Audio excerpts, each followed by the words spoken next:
দুইজনই বর্তমান সময়ের জনপ্রিয় অভিনেতা, একজন আফরান নিশো, অন্যজন মুশফিক আর ফারহান।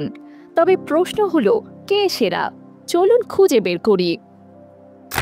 পরিচিতি: আফরান নিশো। অনন্যা। জি বলুন। অনন্যা শুনছে। অভিনয়ে তার শুরু ২০০৫ সালে। দীর্ঘ ক্যারিয়ারে তিনি উপহার দিয়েছেন অসংখ্য হিট নাটক। তার সাবলীল অভিনয় ও এক্সপ্রেশন তাকে করেছে দর্শকদের প্রিয়। অন্যদিকে মুশফিক আর ফারহান। আমি তোমাকে ভালোবাসি তো, আর আমি এটাও জানি তুমি আমাকে ভালো। নতুন প্রজন্মের আইকন। লেডিস অ্যান্ড জেন্টলম্যান থেকে শুরু করে ভুলো না আমায়, প্রতিটি চরিত্রে নিজের স্টাইল ও আধুনিক ভাবনা ফুটিয়ে তুলেছেন। জনপ্রিয়তা ও সোশ্যাল মিডিয়া: নিশোর ফ্যানবেজ বিশাল। ইউটিউব ও ফেসবুকে তার নাটক মিলিয়নে মিলিয়নে ভিউ।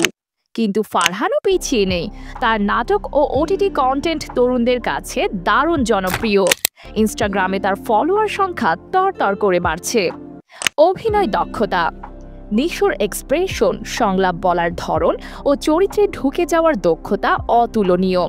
ফারহান কিন্তু ভিন্ন ধারার, তার অভিনয় থাকে কনফিডেন্স, আধুনিকতা এবং ক্যারিশমা।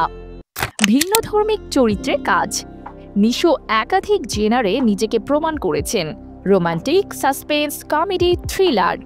ফারহান মূলত ওটিটি ও আধুনিক ধারার নাটকে নিজের জায়গা করে নিয়েছেন। দর্শকের মতামত: অনেকেই বলেন নিশো মানে গ্যারান্টি, আবার কেউ বলেন ফারহান হচ্ছে new age sensation.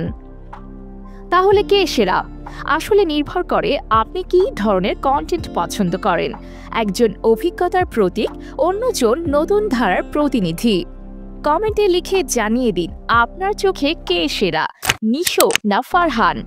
Like, share আর সাবস্ক্রাইব করতে ভুলবেন না।